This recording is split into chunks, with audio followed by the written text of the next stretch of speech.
अस्सलामुअलैकुम स्टूडेंट्स, आज हम एसएसटी पढ़ेंगे। तो सबसे पहले आप अपनी बुक देख लीजिए। आपकी बुक का क्या नाम है? Unique book of social studies.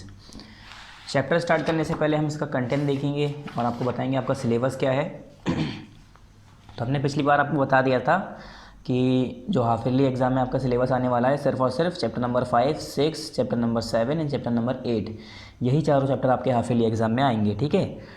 और जो हमारा पीएफएस का सिलेबस था, यानी chapter number 1, chapter number 2, chapter number 3 and chapter number 4, ये हमें क्या करना था, ये नहीं पढ़ना है अब, ठीक है। क्योंकि ये आप टेस्ट में दे चुके हैं। पीएफएस का जो आपका टेस्ट हुआ था उसमें आपने ये पढ़ लिया, उसमें आपने टेस्ट भी दे दिया। अब हमारा जो हाफ ईयरली एग्ज़ाम होगा, ठीक है, उसमें हमें ये चारों चैप्टर नहीं पढ़ने हैं। ये चारों चैप्टर आपके नहीं आएंगे। सिर्फ और सिर्फ chapter number 5, chapter number 6 and chapter 7, chapter 8, यही 4 चैप्टर आपके आने हैं, जिसमें से हम चैप्टर नंबर 5 कंप्लीट कर चुके हैं, चैप्टर नंबर 6 भी कंप्लीट कर चुके हैं और चैप्टर नंबर 7 भी कंप्लीट कर चुके हैं। आज हमारा हाफ ईयरली के इन चारों चैप्टर में से लास्ट चैप्टर करेंगे हम, चैप्टर नंबर 8, पार्ट नंबर 8, ठीक है। पार्ट नंबर 8 में आज चैप्टर नंबर 8 अवर एनवायरनमेंट, पेज नंबर 44, ओपन कर लिए पेज नंबर 44।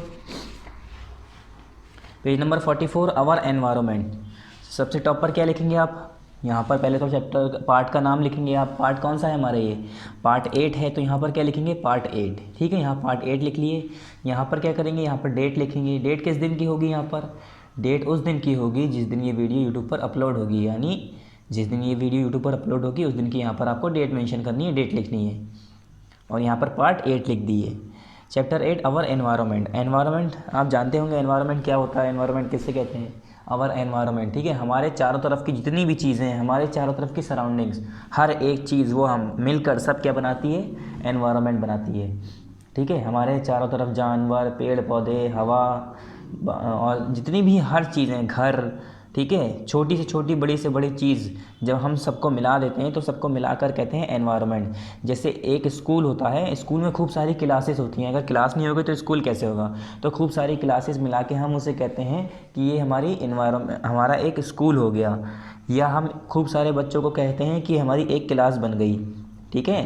एक दो बच्चे तो होंगे नहीं क्लास में, कम से कम 20-30 बच्चे होंगे, तो 20-30 बच्चे मिलाकर एक क्लास बनाते हैं। ऐसे ही सारे हमारे चारों तरफ जितनी भी चीज़ें हैं सब मिल के, ठीक है, सारी चीज़ें मिलाकर हम उन्हें क्या बोलते हैं? हमारी जितनी भी सराउंडिंग्स में चीज़ें हैं क्या बोलते हैं उन्हें? चाहे वो नॉन लिविंग हो चाहे लिविंग हो, उन्हें हम कहते हैं ये हमारा एनवायरनमेंट है, ठीक है। यहाँ पर डेफिनेशन भी दी है। Environment is all about that makes up the surrounding. Environment वो सारी चीज़ें हैं जो कि हमारे सराउंडिंग्स बनाती है ऑफ आ लिविंग थिंग, ठीक है। सराउंडिंग्स, किसकी सराउंडिंग्स? किसी लिविंग थिंग की सराउंडिंग्स आती है, बनाती है। Comprises a combination of living and non living thing. और उसमें होता क्या है? उसमें कॉम्बिनेशन होता है किस चीज़ का? लिविंग थिंग और नॉन लिविंग थिंग। जैसे कि air, soil, water, plants, animal and all other natural resources. सारे नेचुरल रिसोर्सेज, सारे लिविंग थिंग, सारे नॉन लिविंग थिंग सब मिलाकर क्या बंदा बनाता है? ये हमारा बनाता है। मतलब इन दोनों का कॉम्बिनेशन को हम क्या कहते हैं? एनवायरनमेंट कहते हैं, ठीक है। और हमारी सराउंडिंग्स में जो भी चीज़ है वो सब हमारे एनवायरनमेंट में आ जाती है।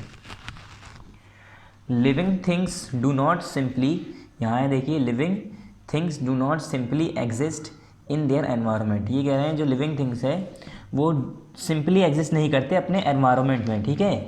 दे कॉन्स्टेंटली इंटरेक्ट विद इट। वो लगातार उससे इंटरेक्ट करते रहते हैं, ठीक है। आपने देखा होगा हम लोग जैसे नॉन लिविंग बींग्स और लिविंग बींग्स में आपस में एक दूसरे पर डिपेंड रहते हैं, ठीक है। जैसे ये क्या कह रहे हैं? Organism change in response to condition in their environment. Organism जो है वो भी आपस में अपने आप मतलब चेंजेस होते रहते हैं उनके अंदर।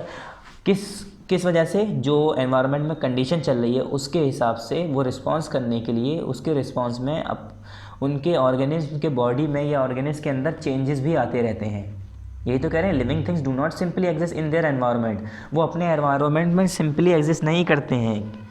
दे कॉन्स्टेंटली इंटरेक्ट विद इट। वो कॉन्स्टेंटली लगातार उससे इंटरेक्ट करते रहते हैं। ऑर्गेनिज्म अपने आप में उनके अंदर चेंजेस आते रहते हैं, ठीक है। जो कि हमारे एनवायरनमेंट की कंडीशन है उसके रिस्पॉन्स में ऑर्गेनिज्म के अंदर कॉन्स्टेंटली लगातार उसके अंदर चेंजेस आते रहते हैं। It also include all the man made things around us. ये कह रहे हैं इसमें सारी हमारी मैन मेड थिंग्स भी आती हैं हमारे एनवायरनमेंट में।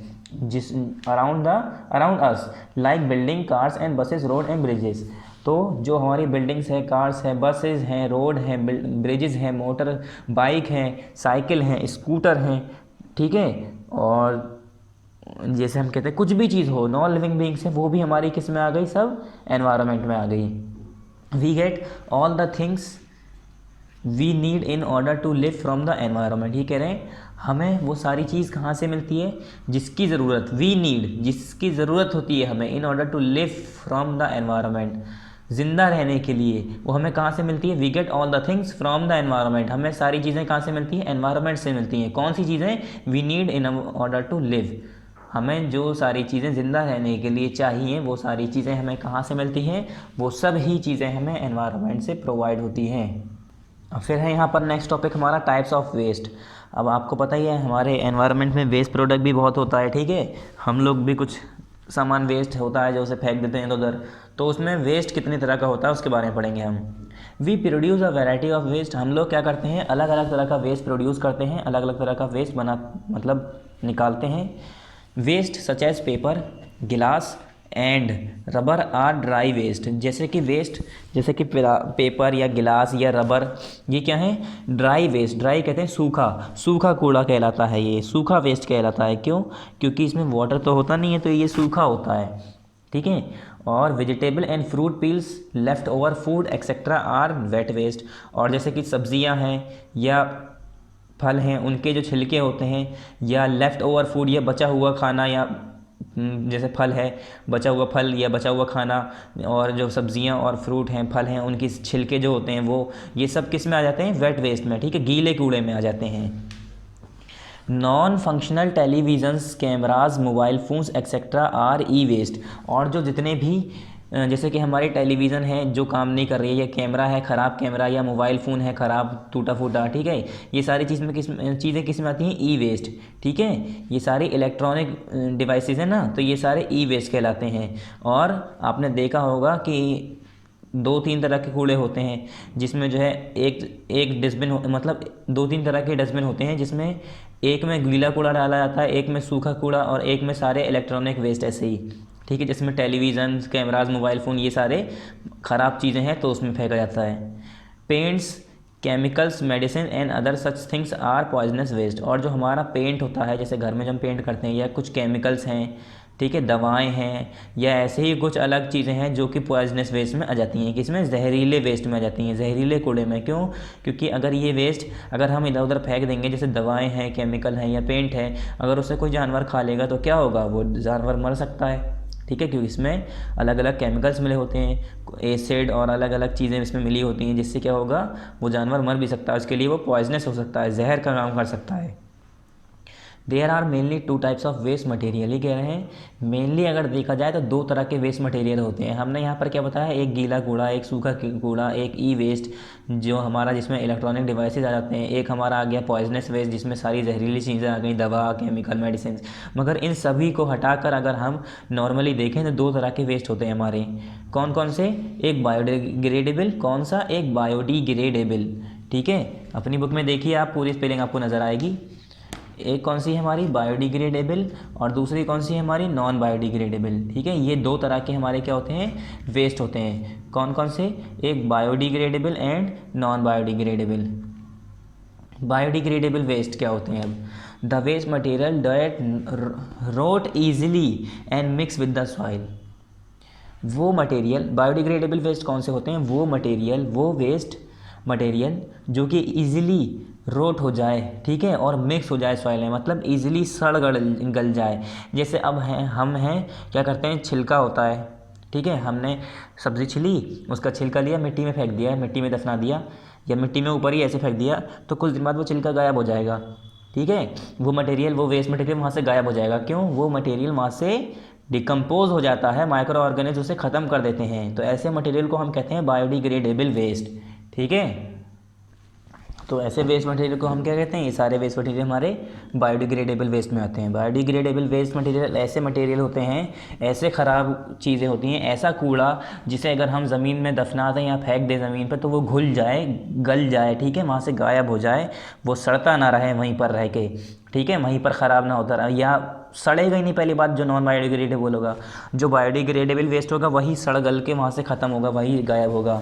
तो हमारे जो घर की सब्ज़ी है, सामान है, खाने पीने का सामान है, उसका जो ख़राब चीज़ होती है, या ख़राब खाना है या छिलके हैं, ठीक है, ऐसे सामान हमारे किस में आ जाते हैं, बायोडिग्रेडेबल वेस्ट में। ऐसे सामान हमारे जो है, ऐसा वेस्ट मटेरियल हमारा क्या होता है, ऐसा कूड़ा क्या होता है हमारा, गायब हो जाता है। ठीक है, क्या हो जाता है, रोट हो जाता है ईजिली, ठीक है, और मिक्स हो जाता है सॉइल में। Micro organisms such as bacteria, fungi and earthworms help to decompose such waste. और ये वेस्ट आप सोचते होंगे ये वेस्ट अपने आप गायब हो रहा है, तो अपने आप गायब नहीं होता है। कुछ होते हैं माइक्रो ऑर्गेनिज ऐसे, जैसे हमारे आंट है, चीटा है ना, आंट और मधुमक्खी, ऐसे कीड़े हैं, ऐसे एक माइक्रो ऑर्गेनिज होते हैं, जैसे कि बैक्टीरिया, फंजाई और अर्थवॉर्म माइक्रो ऑर्गेनिज्म में तो नहीं आता है, मगर बैक्टीरिया, फंजाई जो हैं ये माइक्रो ऑर्गेनिज्म में आते हैं। वो ऐसी चीज़, वो ऐसे आप समझ लिए एक ऐसे ऑर्गेनिज्म जो कि हम माइक्रोस्कोप की मदद से देखते हैं, हमें ऐसे दिखते नहीं हैं, बहुत छोटे होते हैं वो। ठीक है, तो ऐसे बैक्टीरिया या फंजाई क्या करते हैं, या अर्थवॉर्म जो होते हैं वो भी क्या करते हैं, ऐसे वेस्ट को डिकम्पोज कर देते हैं, मतलब मिला देते हैं, ज़मीन में घोल देते हैं। ठीक है, left over food, fruits and vegetable peels, paper and leaves are all biodegradable. और ये जो लेफ्ट ओवर फूड है, बचा हुआ खाना, फ्रूट्स एंड वेजिटेबल पील्स, सब्ज़ी या जो फल होते हैं उनकी सब छिलके, या पेपर या लीव्स या पत्ते जो होते हैं, ठीक है, या पेपर होते हैं, कागज़, ये सारा क्या है, हमारा बायोडिग्रेडेबल वेस्ट है। मतलब अगर हम इन्हें ज़मीन में दफनाएंगे या ज़मीन पर फेंक देंगे तो ये घुल जाएगा, कुछ दिन बाद वहाँ से गायब हो जाएगा, और हमारा फिर एरिया क्लीन हो जाएगा, साफ़ हो जाएगा। अब आते हैं नॉन बायोडिग्रेडेबल। तो नॉन बायोडिग्रेडेबल क्या होते हैं, the waste material that do not decompose easily. वो वेस्ट मटेरियल जो कि डिकम्पोज नहीं होते, ईजिली घुलते नहीं हैं, गायब नहीं होते ज़मीन पे रखने पर, ज़मीन में दफनाने पर। ठीक है, वैसे ही के वैसे ही मिलते हैं ये। These remains in the environment for a long time, ये एनवायरनमेंट के अंदर काफ़ी लंबे समय तक रहते हैं। Plastic goods, aluminium cans and silver foils are a few non biodegradable waste material. अब इसकी एग्जांपल दिए इन्होंने, जैसे कि प्लास्टिक गुड, प्लास्टिक के सामान, ठीक है, बर्तन, एल्युमिनियम केन, एल्युमिनियम के बर्तन, केन जो होती हैं, एंड सिल्वर फॉइल, और सिल्वर के फॉइल, ये सारे क्या है, नॉन बायोडिग्रेडेबल वेस्ट हैं। तो नॉन बायोडिग्रेडेबल और बायोडिग्रेडेबल में से अच्छा कौन सा है, बायोडिग्रेडेबल। क्यों, बायोडिग्रेडेबल अगर हम ज़मीन में दफनाते हैं या उसे फेंक देते हैं तो वो कुछ दिन बाद गायब हो जाता है, घुल जाता है। ठीक है, तो मतलब वो गंदगी नहीं बढ़ाता है, कुछ दिन में ख़त्म हो जाता है। मगर जो हमारे नॉन बायोडिग्रेडेबल हैं उसे अगर हम ज़मीन में दफनाते हैं या फेंकते हैं तो वो वैसे ही का वैसे ही रहता है, और कूड़ा करकट बढ़ता रहता है।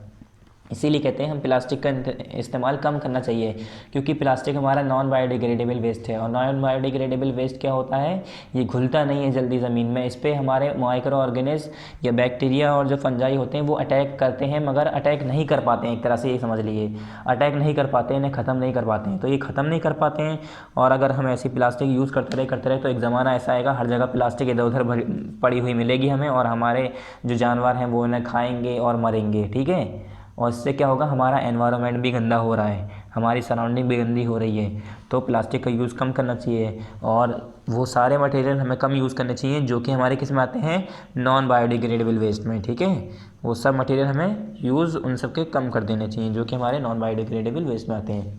क्योंकि हम इसे अगर कहीं भी फेंकते हैं तो ये इधर उधर उड़ता रहता है, इधर उधर भागता रहता है, इधर उधर जाता रहता है, ठोकर पड़ती रहती है, इधर उधर जाता रहता है, नालियों में जाता है, नालियाँ जाम हो जाती हैं, मगर ये घुलेगा नहीं, वैसे ही का वैसे ही रहेगा, इसलिए इससे नुकसान है। बायोडिग्रेडेबल वेस्ट का क्या है, 2-3 दिन तक नाली जाम करेगा, उसके बाद वो घुल के ख़त्म हो जाएगा, फिर से साफ़ हो जाएगा हमारा एरिया। अब आते हैं एयर पोल्यूशन। एयर पोल्यूशन क्या होता है, air pollution is the contamination of air due to harmful substances. Air pollution का मतलब होता है कंटेमिनेशन ऑफ एयर, एयर का, हवा का गंदा हो जाना, किस वजह से, ड्यू टू हार्मफुल सब्सटेंसेज। ठीक है, नुकसानदेह, नुकसान पहुंचाने वाले सब्सटेंस की वजह से क्या होता है, हमारी एयर जो है, हमारी हवा जो है वो गंदी हो जाती है। जो एयर के अंदर हार्मफुल सब्सटेंसेज आ जाते हैं तो उससे क्या होता है, हम उसे कहते हैं हमारा एयर पोल्यूशन हो गया। मतलब हमारी एयर गंदी हो गई, हवा ताज़ा नहीं रही, गंदी हो गई। The major cause of air pollution is burning of fuel in homes, factories and vehicles. और जो मेजर कॉज है, मतलब जो सबसे बड़ी वजह है जिसकी वजह से हमारा एयर पोल्यूशन होता है, मतलब हमारी हवा जो है वो गंदी होती है, किस वजह से होती है, cause for air pollution is burning of fuel का बर्न होना, जलना, जैसे कि पेट्रोल और डीजल ये सब हम यूज़ करते हैं ना, ये सारी चीज़ें हम अपने घरों में या फैक्ट्रीज़ में या व्हीकल्स में, गाड़ियों में, ये सारी चीज़ें हम यूज़ करते हैं ना, फ्यूल का इस्तेमाल करते हैं। और फिर क्या होता है, उससे धुआं निकलता है, उससे हार्मफुल सब्सटेंसेस निकलते हैं, अलग अलग गैसेस निकलती हैं जो कि हमारे एयर को गंदा कर देती है, कंटेमिनेट कर देती है और उसे हार्मफुल बना देती है। ठीक है, और उसे फिर गंदा कर देती है, तो उसे ही हम कहते हैं कि हमारी एयर पोल्यूशन हो गया। ठीक है, एयर साफ़ नहीं रहती है तो उसे कहते हैं हम एयर पोल्यूशन हो जाना। Air can also get polluted due to natural causes such as volcanic eruptions, forest fire, sandstorm etcetera. ये कह रहे हैं कुछ नेचुरल कुदरती हादसों की वजह से भी, कुदरती वजहों की वजह से भी क्या होता है, हमारी हवा गंदी हो जाती है, एयर पोल्यूशन हो जाता है। कैसे, ये कह रहे हैं एयर कैन ऑल्सो भी गेट पोल्यूटेड, हमारी एयर जो है और दूसरे भी नेचुरल केसेस की वजह से भी पोल्यूटेड हो जाती है। कैसे, जैसे कि वॉल्केनिक इरप्शन, जैसे कि वॉल्केनो फटता है तो आपने देखा होगा उसमें से भी धुआं निकलता है। ठीक है, हार्मफुल उसमें से गैसेस निकलती हैं। वॉल्केनिक इरप्शंस के बाद जो गर्मी निकलती है उसमें से हार्मफुल गैसेस निकलती हैं, धुआं निकलता है। धुएँ से क्या होता है, इन सब चीज़ों से क्या होता है, हमारी एयर गंदी हो जाती है, उसमें पोल्यूशन हो जाता है। फॉरेस्ट फायर, जैसे जंगलों में आग लग गई अपने आप, ठीक है, या सैंड स्टॉर्म आने से एक्सेट्रा। ऐसे ही हमारे नेचुरल कुछ फिनोमेना या केसेस हैं जिसकी वजह से क्या होता है, वॉल्केनिक हमारा एयर पोल्यूशन होता है। ठीक है, ज़रूरी नहीं है सारा एयर पोल्यूशन हम ही कर रहे हो, मगर हम अपने आप को कंट्रोल कर सकते हैं, जैसे गाड़ियों का इस्तेमाल कम करना, फ्यूल का यूज़ कम करना, बर्निंग ऑफ फ्यूल कम कर देना। ठीक है, अब हम लकड़ियाँ जला रहे हैं, उसमें से हमारी कार्बन डाइऑक्साइड निकलती है जब हम उसे जलाते हैं, तो उससे क्या होता है, एनवायरनमेंट में गर्मी पैदा होती है और एयर पोल्यूशन बढ़ता है। फिर क्या है, these events sends smoke, ash and gases in the atmosphere. ये सारे इवेंट, आग जलाना, ये सब होम फैक्ट्रीज़ में, व्हीकल्स में फ्यूल को बर्न करना, इससे क्या होता है, और यहाँ तक कि वॉल्केनिक इरप्शन, ये फॉरेस्ट फायर, सैंडस्टॉर्म, इन सभी में क्या होता है, हमारा स्मोक निकलता है, ऐशेस निकलते हैं, गैसेस निकलती हैं, और ये सारी चीज़ें ही हमारे एयर में, हमारे हवा में मिल जाती हैं, जिसकी वजह से हमारा एयर पोल्यूशन होता है। फिर आए हम effect of air pollution. Air pollution का इफ़ेक्ट क्या होता है, ठीक है, उसके इफ़ेक्ट्स क्या हैं। Air pollution also causes global warming and acid rain. Air pollution और क्या करता है, ग्लोबल वार्मिंग भी पैदा, यहाँ पर है ना स्टार्ट हमारा, यहाँ से effects of air pollution. Factories release a number of gases which are harmful for human being, animals and plants. ये कह रहे हैं फैक्ट्रीज जो होती हैं, आपने देखा होगा फैक्ट्रीज में जैसे अलग अलग तरह की फैक्ट्री हैं, उसमें काम होता है, तो क्या होता है उसमें, जब जैसे अब कोई फैक्ट्री, ये कह लिए टेक्सटाइल फैक्ट्री है या अलग अलग फैक्ट्री है, उसमें क्या होता है, हार्मफुल सब्सटेंसेस, हार्मफुल गैसेस निकलती हैं। ठीक है, यही कह रहे हैं factories release a number of gases, अलग अलग तरह की गैसेस निकालती हैं factories, which are harmful for human being, animals and plant, जो कि हमारे लिए, इंसानों के लिए यानी ह्यूमन बींग के लिए, एनिमल्स के लिए यानी जानवरों के लिए, और पेड़ पौधों के लिए भी हार्मफुल होती है, नुकसानदेह होती है। हम सभी की लाइफ में, हम सभी की ज़िंदगियों में ये नुकसान पैदा करती है। ठीक है, दूसरा पॉइंट क्या है, the impurities in the air causes asthma. Asthma लिखा होता है मगर इसमें इसे पढ़ते क्या है, हम एज़मा पढ़ते हैं। क्या पढ़ते हैं, asthma. Bronchitis, pneumonia and lungs and heart disorder. Impurities अगर एयर में आती है, मतलब हमारा जब एयर पोल्यूशन होता है तो उससे कौन कौन सी बीमारी आती है, एक एज़मा यानी अस्थमा, और ब्रोंकाइटिस, और pneumonia and lungs heart disorder, lungs और हार्ट डिसऑर्डर। ठीक है, दिल और लंग्स में बीमारी आती है, दिल का मरीज़, लंग्स का मरीज़ इंसान हो जाता है। किस वजह से, एयर पोल्यूशन की वजह से। एक तो हमें फ्रेश एयर नहीं मिल रही, ताज़ा हवा नहीं मिल रही, तो क्या होगा, ये सारी बीमारी होती हैं। फिर हमारा आया next point, air pollution also causes global warming and acid rain and allows the harmful ultraviolet rays of the sun to fall on the earth. क्या होता है, जब एयर पोल्यूशन होता है तो उससे ग्लोबल वार्मिंग होती है और एसिड रेन होती है। एसिड रेन क्या होता है, जब बारिश होती है तो बारिश में पानी के साथ एसिड मिल के आता है, जो कि हमारे स्किन पे, हमारे जो बाहर कपड़े टंगे हैं, सामान रखे हैं, या हम ही अगर बाहर हैं तो हम लोगों को भी वो क्या करेगा, नुकसान करेगा वो पानी। ठीक है, यहाँ तक कि वो हमें बर्न कर सकता है। अगर एसिडिक कैरेक्टर उस बारिश में ज़्यादा हो गया तो हमारे चेहरे को, हमारे हाथ को वो नुकसान पहुँचा सकता है। और ये हमारा जो बारिश का पानी है वो एसिड में क्यों बदल जाता है, एयर पोल्यूशन की वजह से। और क्या होता है, जब ग्लोबल वार्मिंग होती है तो हार्मफुल अल्ट्रावायलेट रेज होती हैं, जो हार्मफुल रेडिएशंस होती हैं सूरज से ज़मीन पर आती हैं, तो ऊपर हमारी ओजोन लेयर होती है। अगर हमारी ग्लोबल वार्मिंग, अगर आपको मैं समझाऊँ तो ये बहुत बड़ा टॉपिक है ऐसे तो समझाने के लिए, बस इतना समझ लिए ग्लोबल वार्मिंग होने की वजह से आसमान में एक पूरी एक परत होती है, ठीक है, एक चादर टाइप की होती है समझ लिए, तो उसमें छेद हो जाता है जिसकी वजह से जो सन की जो नुकसान देने वाली किरणें होती हैं वो ज़मीन पे आ जाती हैं, और वो ज़मीन पे आती हैं तो वो नुकसान देने वाली किरणें तो हैं, वो सारी रोशनियाँ वो हमारे अगर बॉडी पे पड़ती हैं तो उससे स्किन कैंसर, ठीक है, और स्किन डिजीज़, खालों में इस खाल की बीमारी होती है, स्किन डिजीज़ पैदा हो जाती हैं। तो अल्ट्रा वायलेट रेज़ आती हैं, और अगर हमारा एयर पोल्यूशन नहीं कम होगा तो ग्लोबल वार्मिंग बढ़ती जाएगी, एसिड रेन बढ़ता जाएगा, अल्ट्रा वायलेट रेज़ सन की आती रहेंगी और हमें वो नुकसान पहुंचाती रहेंगी। इसलिए कहते हैं कि एयर पोल्यूशन कम करना चाहिए, ऐसी व्हीकल्स को कम यूज़ करना चाहिए जिससे एयर पोल्यूशन होता है। जैसे हमें साइकिल यूज़ करनी चाहिए। अब इंसान क्या करता है, थोड़ी थोड़ी दूर के लिए बाइक, कार, ठीक है, ये सब निकाल लेता है। फिर है वाटर पोल्यूशन। जैसे हमारी एयर पोल्यूशन होता है वैसे ही एक हमारा वाटर पोल्यूशन होता है। एयर पोल्यूशन का मतलब हवा का गंदा हो जाना, वाटर पोल्यूशन का मतलब पानी का गंदा हो जाना। Water pollution is the presence of any material in water that is harmful for humans, plants and animals. Water pollution का मतलब ये होता है कि किसी भी मटेरियल की मौजूदगी होना पानी के अंदर, ऐसे मटेरियल की मौजूदगी होना, ऐसे सामान की मौजूदगी होना पानी के अंदर जो कि हार्मफुल हो इंसान के लिए, जानवरों के लिए, प्लांट के लिए, पेड़ों के लिए और जानवरों के लिए। ऐसी चीज़ में पानी में मिल जाए, ठीक है, जो कि इंसानों के लिए, जानवरों के लिए, पेड़ पौधों के लिए नुकसानदेह हो, तो ऐसे मटेरियल के मिलने को हम क्या कहते हैं पानी में, वाटर पोल्यूशन, ठीक है। Presence various types of pollutants are dump in water and it causes water pollution. ये कह रहे हैं अलग अलग तरह के पॉल्यूटेंट मतलब जो पॉल्यूशन कर रहे हैं, ठीक है। आपने देखा होगा काफ़ी नदियाँ ऐसी हैं जिसमें कूड़ा करकट लोग बाग डाल देते हैं। जैसे अब कुछ लोग ऐसे हैं जो नदियों के किनारे रह रहे हैं, या नदियों के उनके जगह से नदियाँ बहती हुई जा रही हैं, तो अपना घर का नाली उसी में निकाल दी, ठीक है, कूड़ा फेंक जा रहे हैं, जूते, चप्पल, प्लास्टिक के बर्तन, टूटा फूटा सामान, ख़राब कपड़े, सब उसी में फेंके जा रहे हैं। तो क्या होगा इनसे, various types of pollutant are dumped in water and it causes water pollution.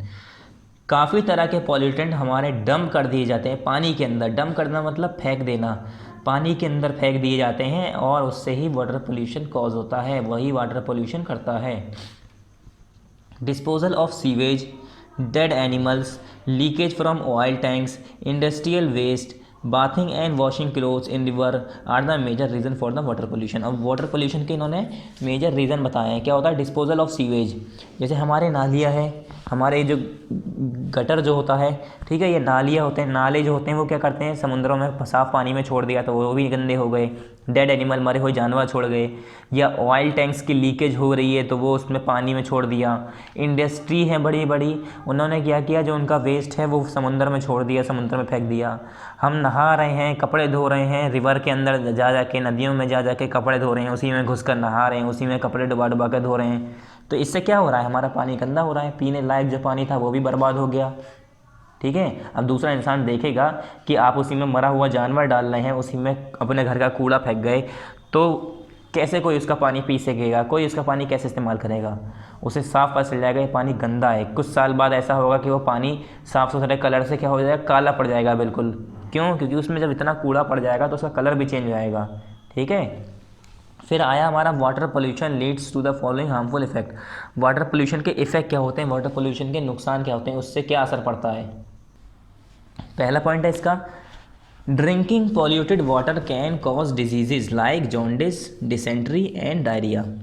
ये कह रहे हैं ड्रिंक करना पानी को, कैसे पानी को, पॉल्यूटेड वाटर मतलब गंदे पानी को, जो पॉल्यूटेड वाटर है, अगर हम उसे ड्रिंक करते हैं, उसे पीते हैं, उससे क्या होता है, कैन कॉज डिजीजेज, उससे बीमारियां हो सकती हैं, जैसे कि जॉन्डिस, डिसेंट्री और डायरिया, ठीक है। जैसे आपने देखा होगा गंदगी से क्या होता है, गंदा पानी पीने से, या जैसे कभी कभी खाना अगर हम सही से नहीं खाते हैं तो फूड पॉइजनिंग हो जाती है। इसी तरह से अगर हम पानी अगर साफ़ नहीं पिएंगे तो क्या होगा, हमें जॉन्डिस हो जाएगा, डिसेंट्री हो जाएगा और डायरिया हो जाएगा। ठीक है, वोमिटिंग होने लगती है और लूज मोशन होने लगते हैं। इससे क्या होता है, ये सारी बीमारियाँ हो जाती हैं हमें गंदे पानी से।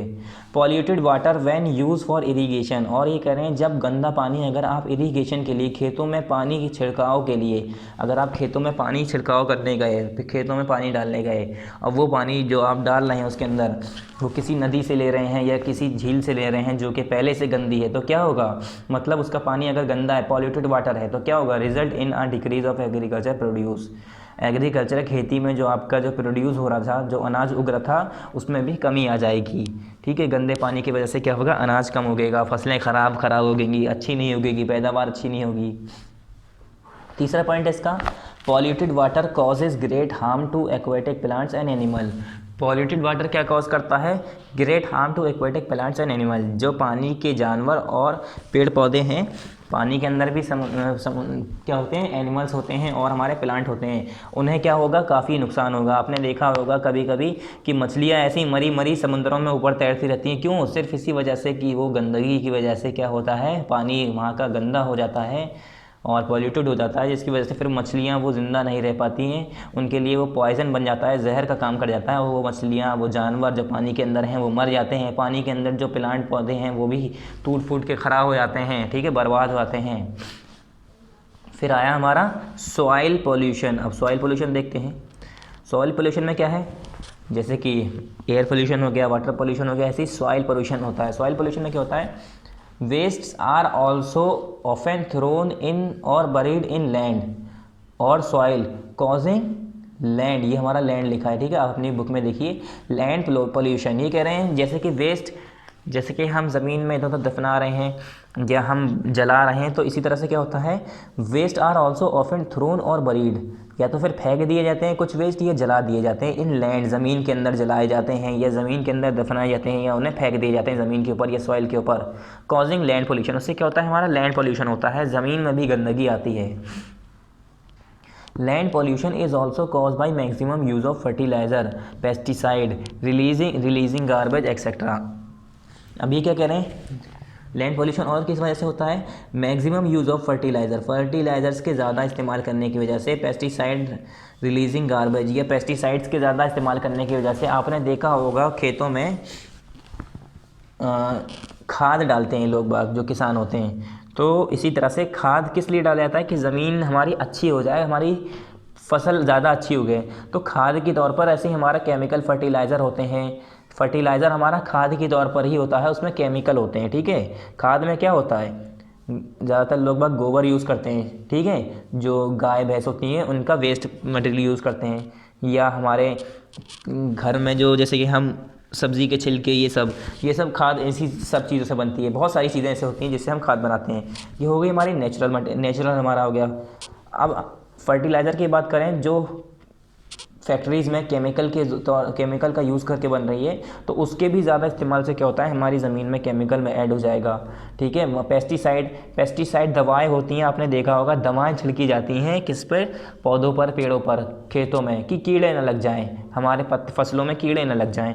तो कभी कभी क्या होता है, चलिए आपने पेस्टिसाइड डाल दी, सही, अच्छा है, कीड़े नहीं लगेंगे, आपकी फसल नहीं ख़राब करेंगे, मगर कभी कभी अगर आप उसे ज़्यादा डाल देंगे तो क्या होगा, हमारे ज़मीन को नुकसान पहुँचेगा, हमारे ज़मीन की फर्टिलिटी कम हो जाएगी, ठीक है। हमारी ज़मीन जो थी, उपजाऊ ज़मीन जो थी, वो बंजर ज़मीन हो जाएगी, उसके न्यूट्रिएंट्स ख़त्म हो जाएंगे, उसमें इतने केमिकल आप डाल देंगे तो क्या होगा, ज़मीन की फर्टिलिटी ख़राब हो जाएगी, एक्सेट्रा, ठीक है। Land pollution makes the soil infertile. Land pollution की वजह से क्या होता है, हमारी जो सॉइल है वो इनफर्टाइल हो जाती है, उसकी जो हम बता रहे हैं ना, फर्टिलिटी गायब हो जाती है, अच्छी खासी उपजाऊ ज़मीन जो होती है वो बंजर ज़मीन हो जाती है। इट हार्म्स द टिनी ऑर्गेनिज्म, ये टाइनी ऑर्गेनिज्म को, छोटे छोटे जो ऑर्गेनिज्म सॉइल के अंदर रह रहे होते हैं, उन्हें हार्म करता है, उन्हें नुकसान पहुंचाता है, ठीक है।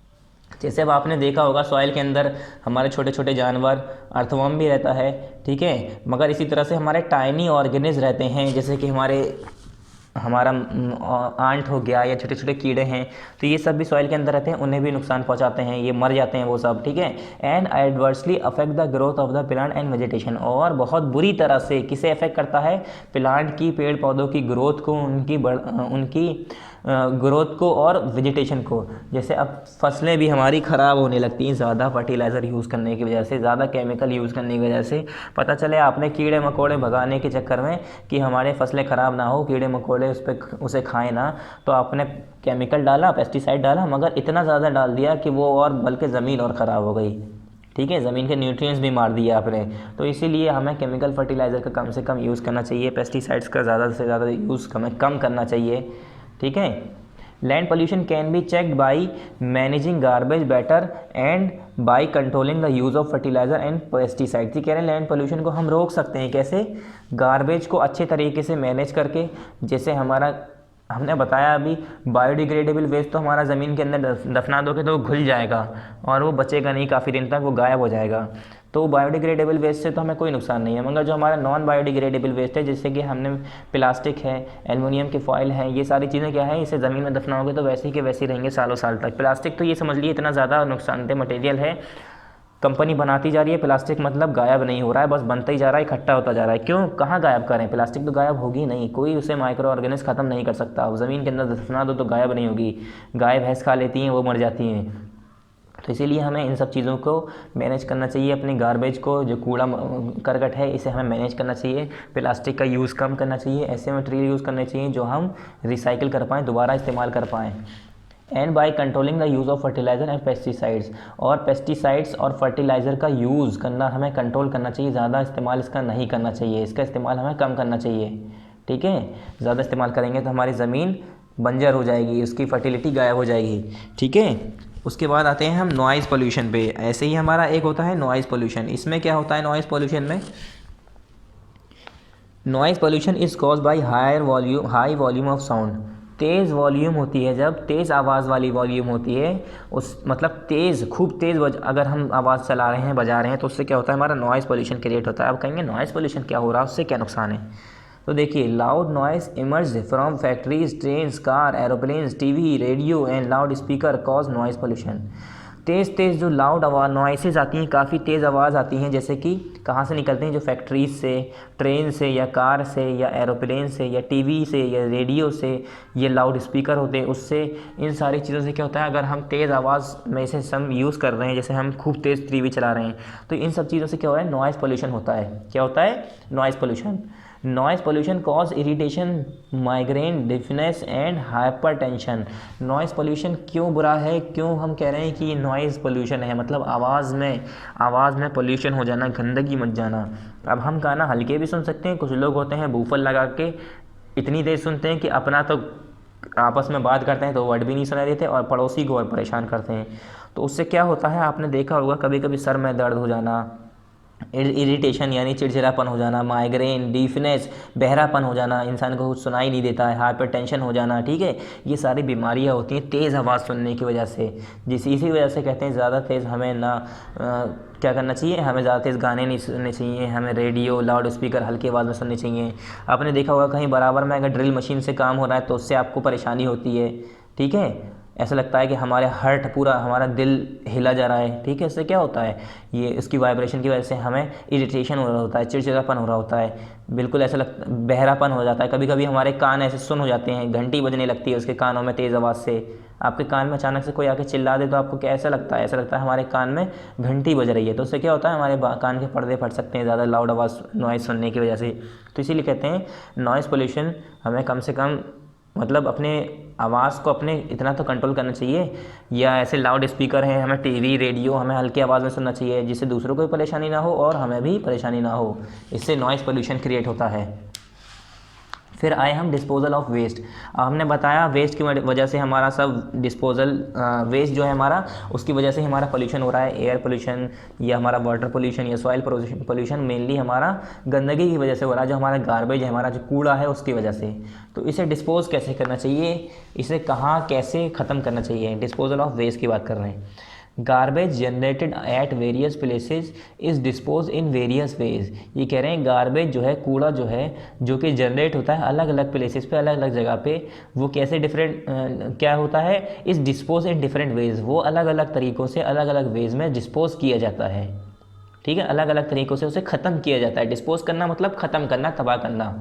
Sometimes it is not so environment friendly, और कभी कभी ऐसा होता है हम उसे डिस्पोज तो करते हैं मगर वो एनवायरनमेंट को बल्कि उल्टा नुकसान पहुंचा रहा होता है। जैसे आपने क्या किया, आपके घर में खूब सारे कागज़ थे, आपने सोचा कागज़ है, ये कूड़ा इकट्ठा कर रहा है, इधर उधर उड़ रहा है, इसे जला देते हैं। तो आपने जलाया, तो जला के क्या हुआ, एक तरफ से कूड़ा हमारा गायब तो हुआ, मगर एक तरफ से देखिए एनवायरनमेंट में हमारी क्या हुई, गंदगी, धुआं जो इतना निकल के जा रहा है, उससे क्या होगा, वो भी तो हमारी एयर को गंदा कर रहा है। पहले वाटर, आपने सॉइल पोल्यूशन तो बचा लिया मगर एयर पोल्यूशन हो गया।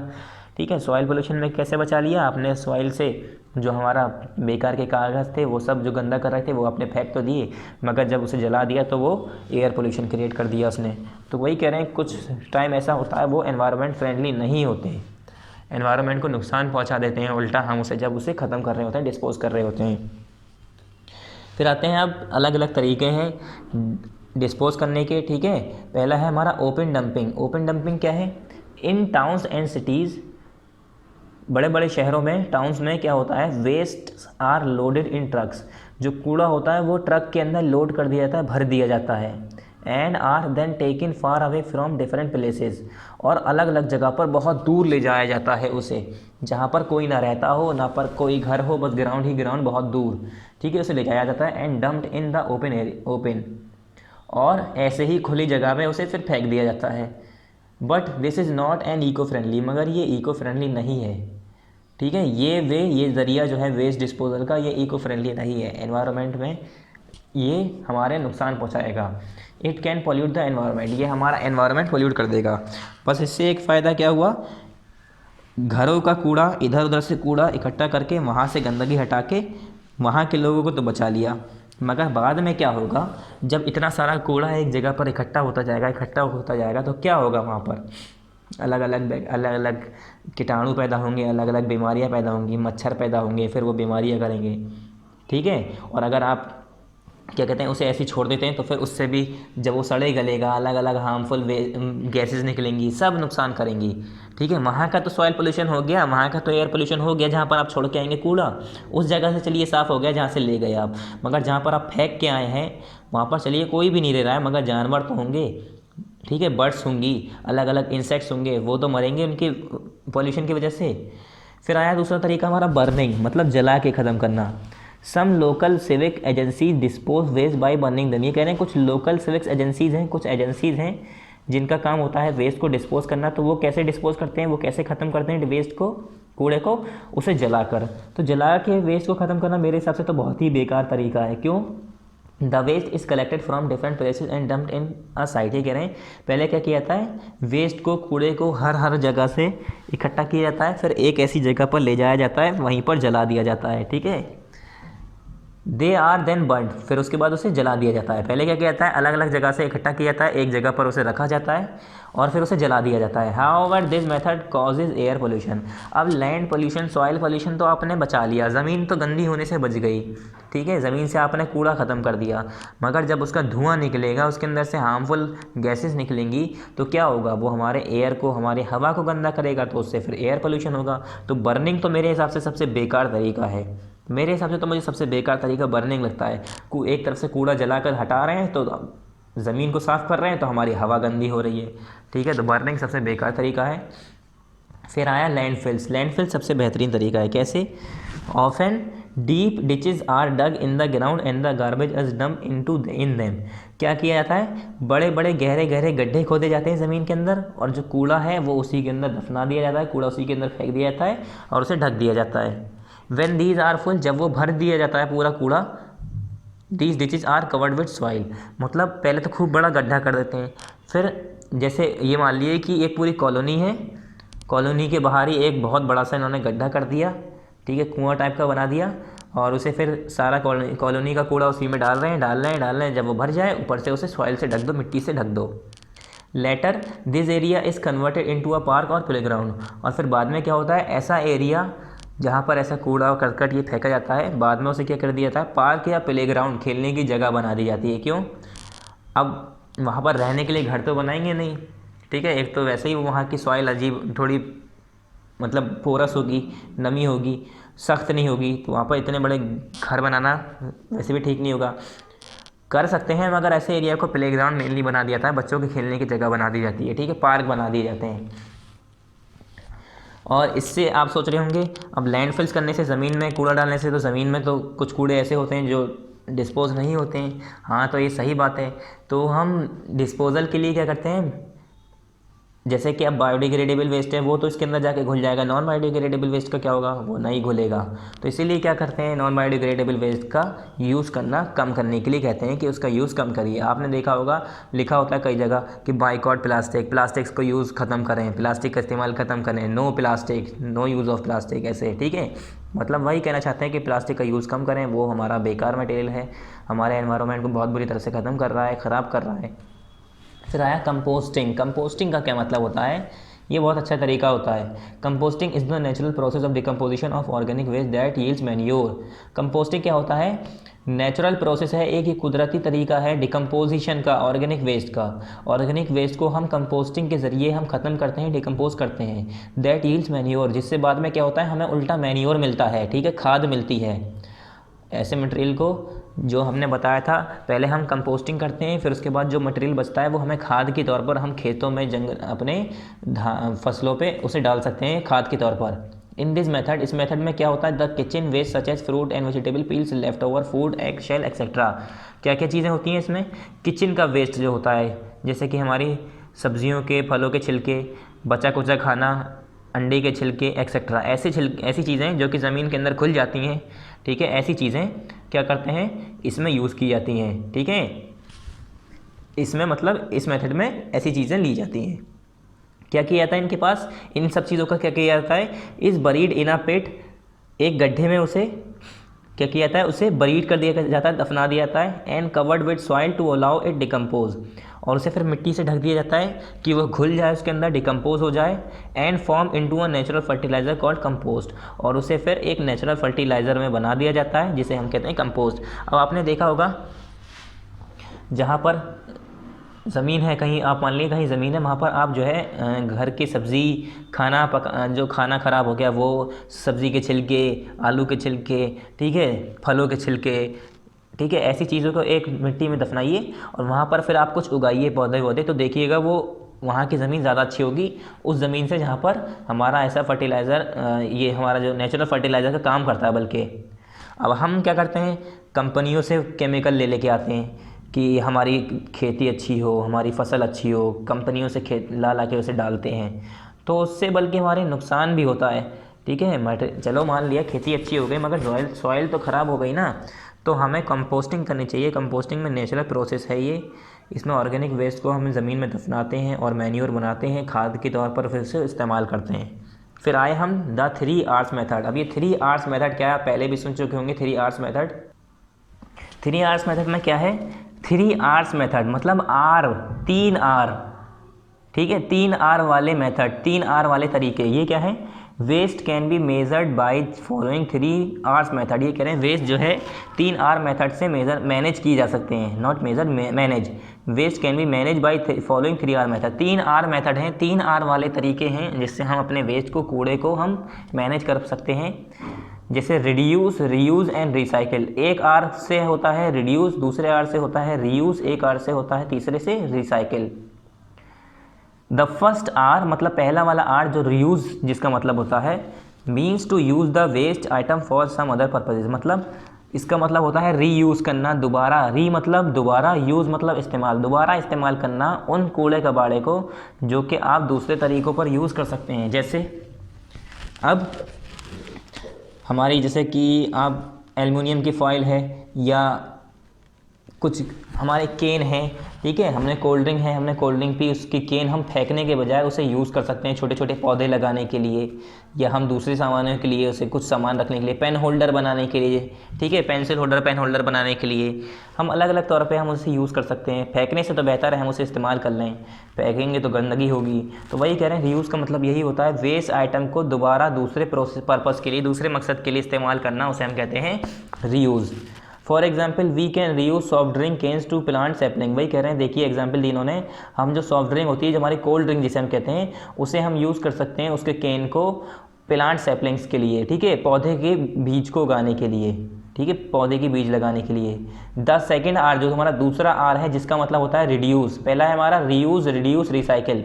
तो रिड्यूस का मतलब क्या होता है, means to use fewer items, so items का कम इस्तेमाल करना, रिड्यूस करना, ऐसे सामान का इस्तेमाल कम करना, items so that we create less waste, ऐसे सामानों का कम इस्तेमाल करना जिसकी वजह से फिर ज़्यादा कूड़ा होता हो। तो अगर हम सामान का कम इस्तेमाल करेंगे तो हमारा कूड़ा भी कम होगा। जैसे प्लास्टिक का मटेरियल ले जाने से बेहतर है हम अपने घर से कपड़े का थैला लेके जाएं। जैसे यहाँ पर एग्जांपल दे दी है कि we can carry our own cloth bag for shopping rather than bring back our purchase in polythene bags. पिन्नी के पॉलीथीन जो होती है, पॉलीथीन बैग्स में लाने से बेहतर है कि हम अपने घर से कपड़े का थैला लेके जाएं। क्या होगा, अगर हम थैला लेके जाएंगे तो पॉलीथीन का यूज़ नहीं करेंगे, पॉलीथीन का यूज़ नहीं करेंगे तो कूड़ा भी कम होगा, ठीक है। तो इससे क्या होगा हमारा रिड्यूस मतलब कम यूज़ करना, उन सामानों का रिड्यूस कर देना, उन सामानों का इस्तेमाल करना कम करना, मतलब उन सामानों को कम इस्तेमाल करना जो कि हमारे एनवायरनमेंट को गंदा कर रहा है। थर्ड आर हमारा जो है, तीसरा आर, उसका मतलब होता है recycle. Recycle means to process the waste. Recycle का मतलब दोबारा उस वेस्ट को इस्तेमाल करना, process the waste item to make new product from them. मतलब आपने देखा होगा कुछ मटेरियल ऐसे होते हैं, कबाड़ी वाले आते हैं, वो ख़रीद के ले जाते हैं, फिर कबाड़ी वाला क्या करता है, अपने पास थोड़ी ना रखता है उस कबाड़े को, उस कबाड़े को क्या करता है वो कंपनी में दे देता है, फैक्ट्री में। फिर वो फैक्ट्री वाले उसी मटेरियल को दोबारा पिघला के बना के दोबारा फिर बर्तन या सामान बनाते हैं, फिर वही मार्केट में बिकते हैं। तो इससे क्या होता है, दोबारा नई नई चीज़, नए नए मटेरियल, नए नए प्रोडक्ट बनाने से बेहतर है हम उसी पुराने को यूज़ कर करके बनाएंगे। तो क्या होगा, ज़्यादा यूज़ नहीं करेंगे, ठीक है, और रिसाइकिल करने से हमारा एनवायरनमेंट भी गंदा नहीं होगा। जैसे एग्जांपल दी इन्होंने, old newspaper are use to make handmade paper. जैसे कि हमारा ओल्ड न्यूज़पेपर होता है, पुराना न्यूज़पेपर होता है, आपने देखा होगा हम उसे हैंडमेड पेपर के तौर पर यूज़ करते हैं, ठीक है। अब ओल्ड न्यूज़पेपर है, उसे आप फेंक दो, या तो फिर न्यूज़पेपर को फेंक दो, या तो फिर आप क्या कर सकते हैं, उसे आपने देखा होगा रोटी कवर करने के लिए होटलों पे रखते हैं, हाथ पोंछने के लिए होटलों पे रखते हैं, तो हम उसे देखिए दोबारा उस पर इस्तेमाल कर रहे हैं, और फिर उसके बावजूद हम उसे क्या कर सकते हैं, कबाड़े में बेच सकते हैं। फिर वो रफ़ कॉपी बन के आती है उसकी, आपने देखा होगा थोड़ी डार्क कलर की कॉपी होती है, वो उसकी रफ़ कॉपी बना के देते हैं, फिर कंपनी फैक्ट्रीज़ में जाती है, वो सब मिक्स कर दिया जाता है, बिल्कुल क्रैश करके, बिल्कुल उसे बारीक टुकड़ों में करके क्या करते हैं, फिर उसकी रफ़ कॉपी बनाते हैं, रफ़ कॉपी करके आती है, बिकती है, फिर वो भी बिक जाती है कूड़े वाले, मतलब जहाँ हम उसे यूज़ कर लेते हैं फिर बेच देते हैं। और उसे यहाँ तक कि कागज़ जो होता है हमारा बायोडिग्रेडेबल मटेरियल है, उसे हम ज़मीन में दफना देंगे तो गायब भी हो जाएगा, ठीक है। तो ऐसे हम रिसाइकिल कर सकते हैं। पहला क्या हुआ, रिड्यूस, रीयूज़, रिसाइकिल, ठीक है। पहले रीयूज़, रिड्यूस, रिसाइकिल, कि हम एक ही सामान को दोबारा अगर इस्तेमाल करने के लायक है तो उसे कर लिए, और अगर ऐसे सामान जिसका जो नुकसान पहुंचा रहे हैं एनवायरनमेंट में, हम उसके इस्तेमाल कम करना चाहिए।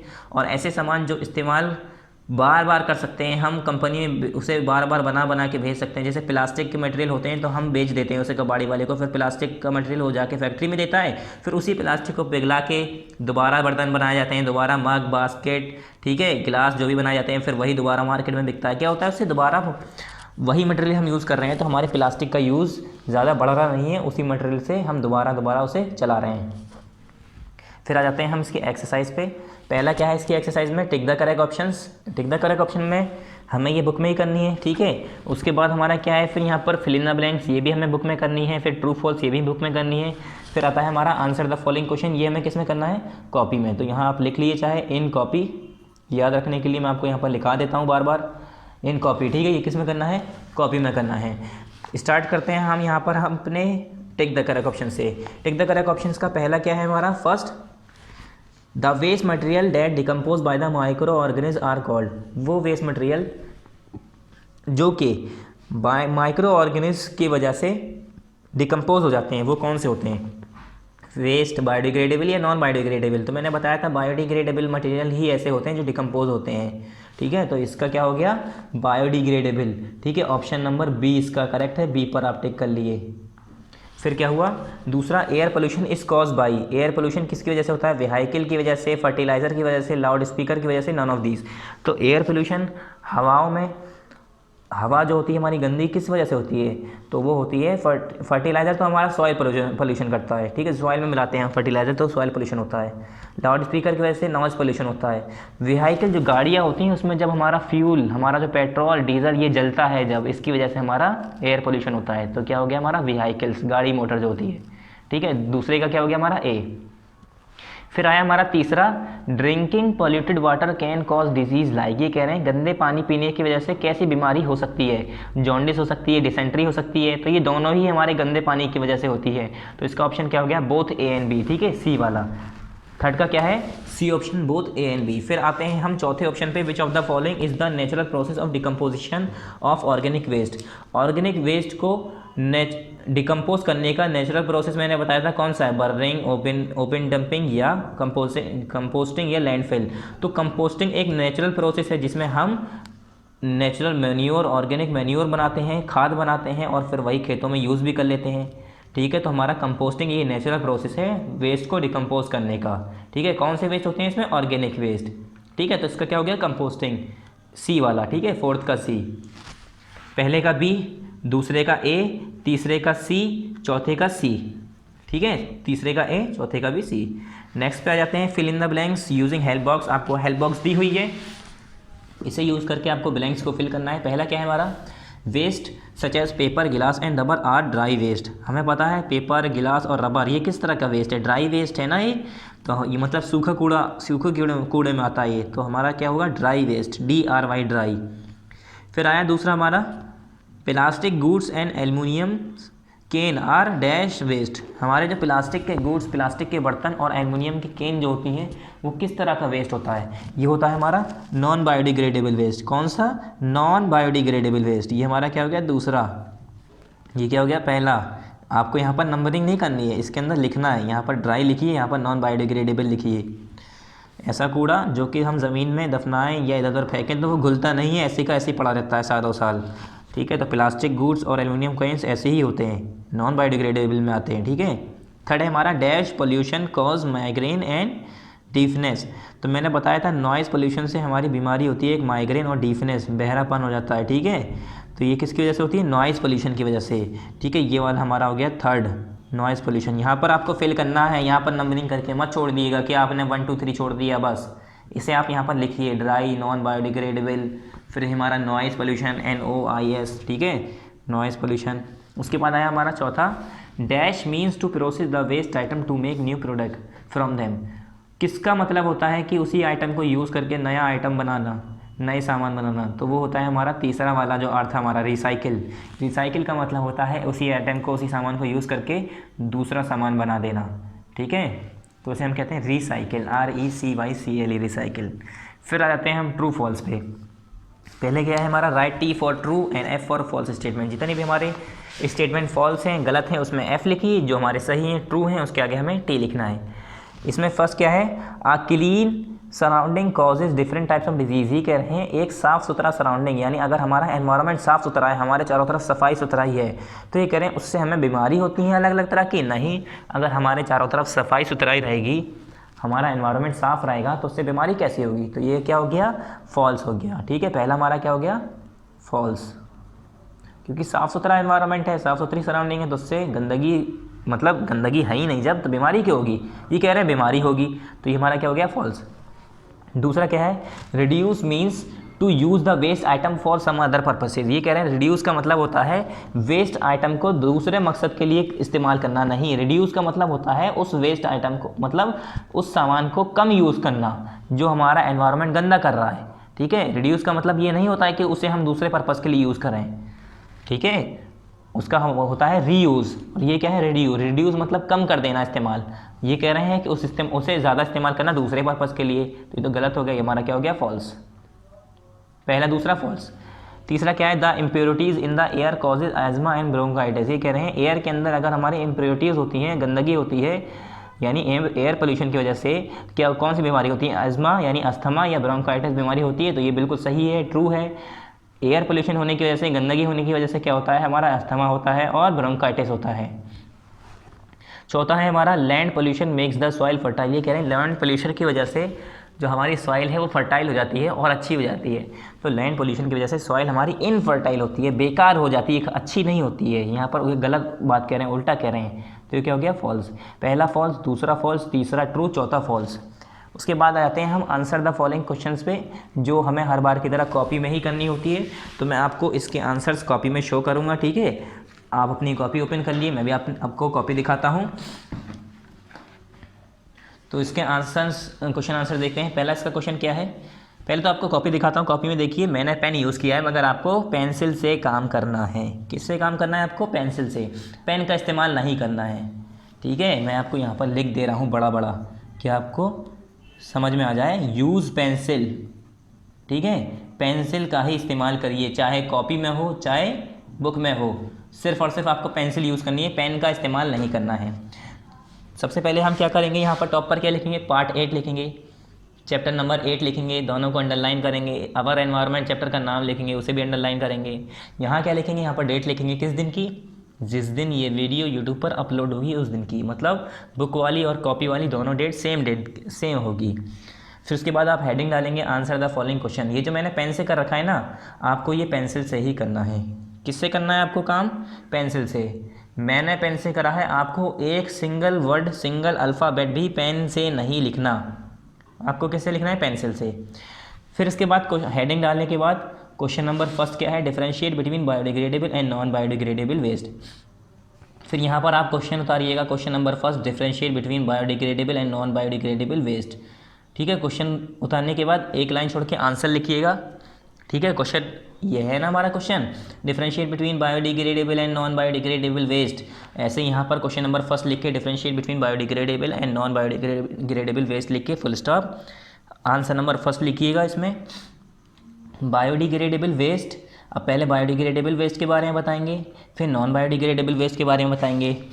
यहाँ पर है biodegradable waste, the waste material that decompose easily on the action of micro organism etcetera are called biodegradable waste, ठीक है।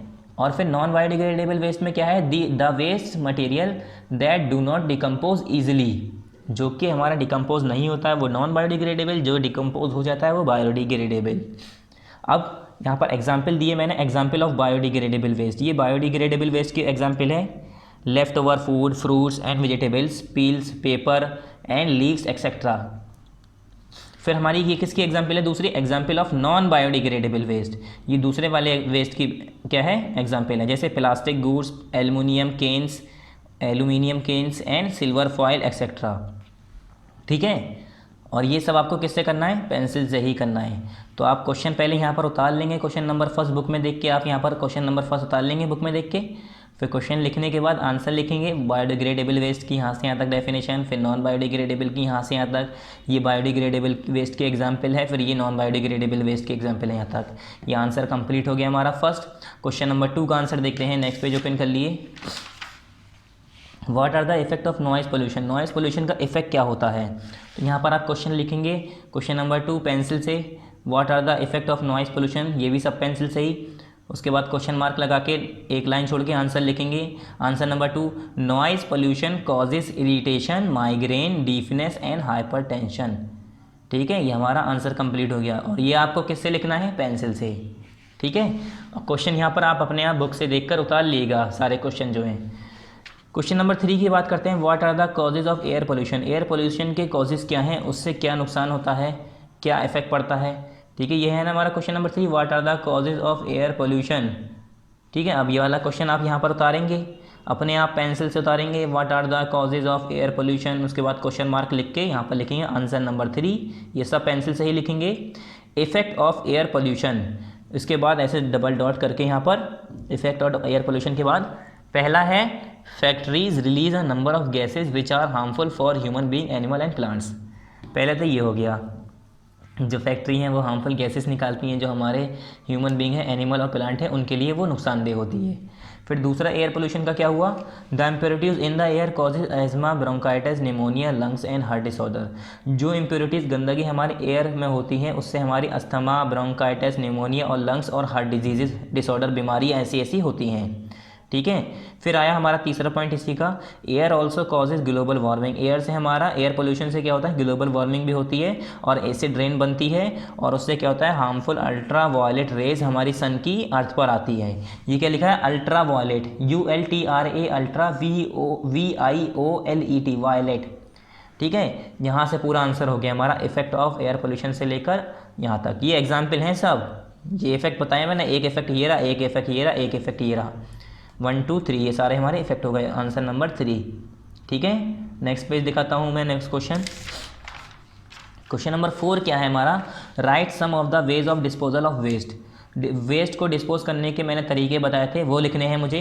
तो यहाँ पर क्वेश्चन लिखेंगे पहले आप, क्वेश्चन नंबर 4 डाल के पेंसिल से, write some of the ways of disposal of waste.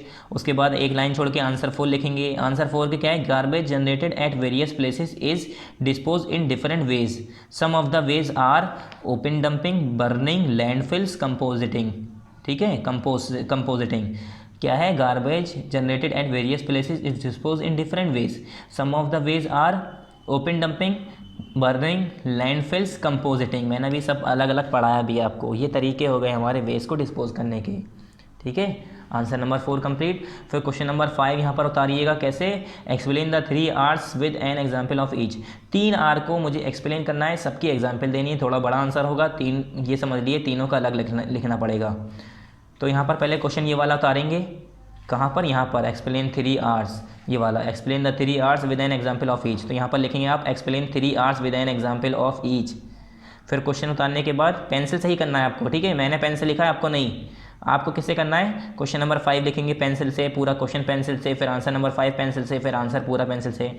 तो पहला क्या है हमारा, द 3 R's मेथड। पहला क्या है, the first R, reuse means to use the waste item for some other purposes, for example we can use soft drink cans to plant saplings. ये इसकी एग्जाम्पल हो गई हमने, और ये फर्स्ट आर की डेफिनेशन हो गई।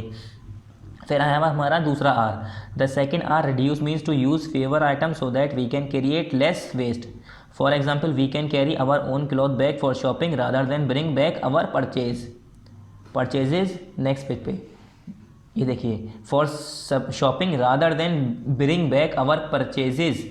नेक्स्ट पेज पे, परचेजेज इन पॉलीथीन बैग, ये दूसरा वाला आर हो गया। अब तीसरा आर क्या है, the third R, recycle means to process the waste item to make new product from them, for example old newspaper are use to make handmade paper.